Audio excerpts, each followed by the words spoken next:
হাতটা দাও, হাতটা দিয়ে রাখো না, হাতটা দিয়ে রাখো।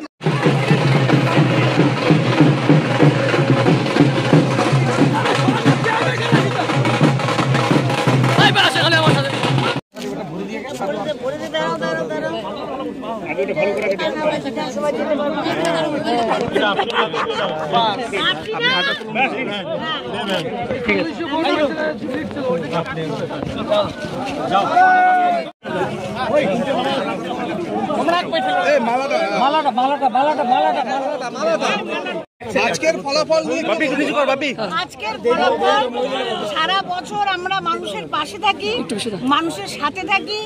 মানুষ আজকে দেখিয়ে দিয়েছে উন্নয়নের সাথে আছে, উন্নয়নের পাশে আছে।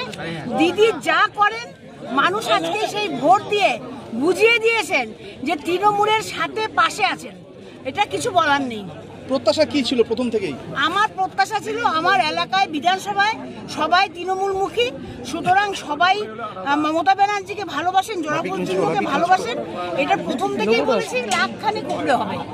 জেলায় প্রথম এবার মহিলা একজন বিধায়িকা, কিভাবে মহিলাদের বিশেষ করে আপনি দেখবেন? মহিলাদের তো আমাদের মুখ্যমন্ত্রী দিদিই দেখেন, তার সেইগুলো যেখানে তারা আটকে গেছে সেই দিকগুলো দেখবো। এরপরে 26-এর নির্বাচন, কতটা মনে হলো জমি শক্ত হলো? কতটা 26-এর নির্বাচন জমি কতটা শক্ত মনে হচ্ছে এবার? আপনারাই বলুন যে আমার সিটাই বিধানসভায় জমি কতটা শক্ত হয়েছে, আপনারাই বলুন। ঠিক আছে, আপনার উৎসব, আপনার আনন্দ।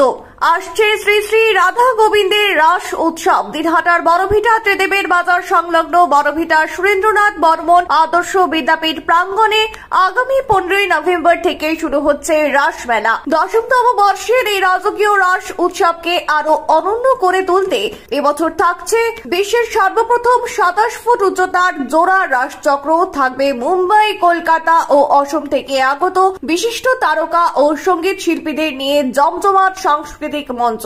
আরো থাকবে চন্দননগরের আলোকসজ্জা। তাই আসুন এই রাজকীয় রাস মেলায় মেতে উঠি আনন্দে।